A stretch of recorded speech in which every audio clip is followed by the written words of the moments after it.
Giraffes Can't Dance by Giles Andreae and Parker-Rees. Gerald was a tall giraffe whose neck was long and slim, but his knees were awfully crooked and his legs were rather thin. He was very good at standing still and munching shoots off trees, but when he tried to run around, he buckled at the knees. Now every year in Africa, they hold the jungle dance, where every single animal turns up to skip and prance. And this year, when the day arrived, poor Gerald felt so sad, because when it came to dancing, he was really very bad. The warthogs started waltzing, and the rhinos rock and rolled. The lions danced a tango that was elegant and bold. The chimps all did a cha-cha with a very Latin feel, and 8 baboons then teamed up for a splendid Scottish reel. Gerald swallowed bravely as he walked toward the floor, but the lions saw him coming, and they soon began to roar. "Hey, look at clumsy Gerald," the animals all sneered. "Giraffes can't dance, you silly fool. Oh, Gerald, you're so weird." Gerald simply froze up. He was rooted to the spot. "They're right," he thought. "I'm useless. Oh, I feel like such a clot." So he crept off from the dance floor, and he started walking home. He'd never felt so sad before, so sad and so alone.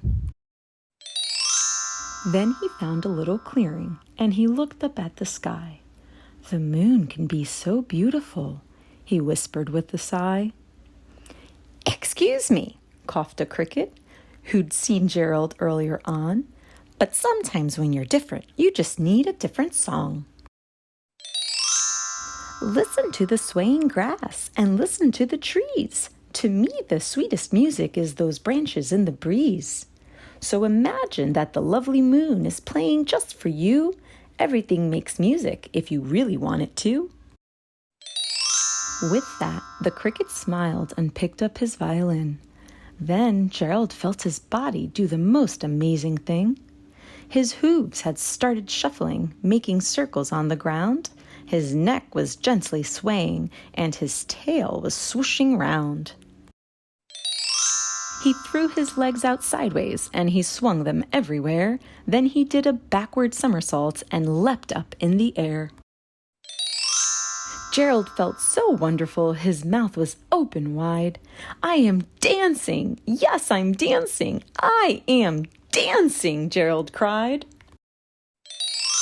Then, one by one, each animal who'd been there at the dance arrived while Gerald boogied on and watched him, quite entranced. They shouted, "It's a miracle! We must be in a dream! Gerald's the best dancer that we've ever seen!" "How did you learn to dance like that?" "Please, Gerald, tell us how." But Gerald simply twirled around and finished with a bow. Then he raised his head and looked up at the moon and stars above. "We all can dance," he said, "when we find music that we love."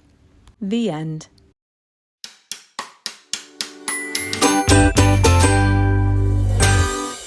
Come read again soon.